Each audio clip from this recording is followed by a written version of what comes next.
Mutual legal assistance treaties are agreements between countries to use government resources to investigate on behalf of another, requesting country.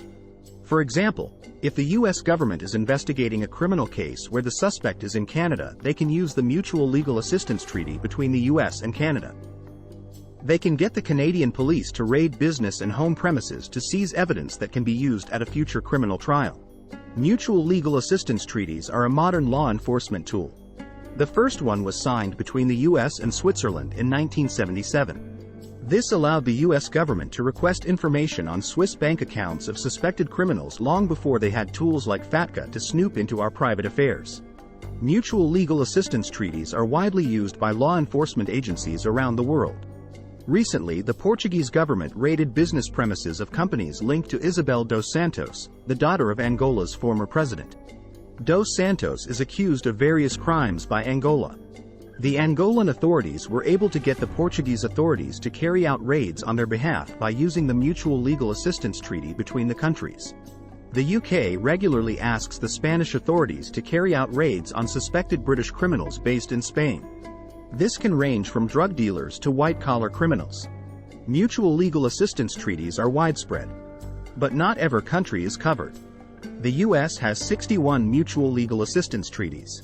The UK has 42. That means most of the world is not affected. Law enforcement officials see them as a key tool to fight against international crime. These treaties are frequently used for many issues, including to conduct raids on premises to gather evidence. They are used to interview potential witnesses in a criminal case. They can be used to freeze bank accounts and seize other assets suspected of being gained from criminal activity. MLATs are used to obtain information from overseas banks.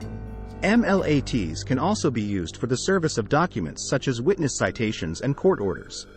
Every mutual legal assistance treaty is different in its scope, but most cover these activities. MLATs are primarily between first world countries. They cover big trading zones like the US and the EU. Smaller countries are much less likely to have mutual legal assistance treaties. Many countries in Latin America and Asia have very few. Some countries that have them are unlikely to be helpful if the requesting country has bad political relations.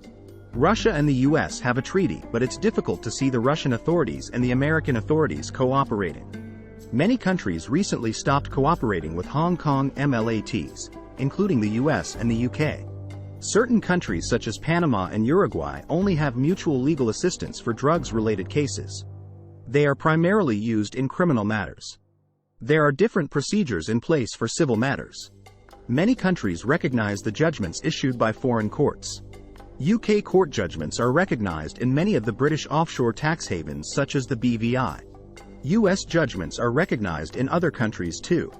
But this is not part of mutual legal assistance. Mutual legal assistance treaties are often used against people with international lives who find themselves caught up in a government investigation. They are little understood compared to more long-standing procedures such as extradition.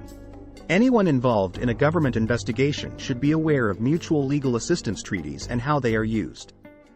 Liberty Mundo helps high-net-worth clients navigate the offshore world. Our goal is to increase your freedom and protect your assets. We do this by helping you get new overseas residencies and citizenships around the world. This means your travel options can never be restricted by any single government. We protect your assets by setting up legal structures that are impossible to penetrate. These structures can include trusts, foundations, and offshore companies. The exact structure will depend on your individual needs. Follow the link in the description to get started on your personalized offshore blueprint.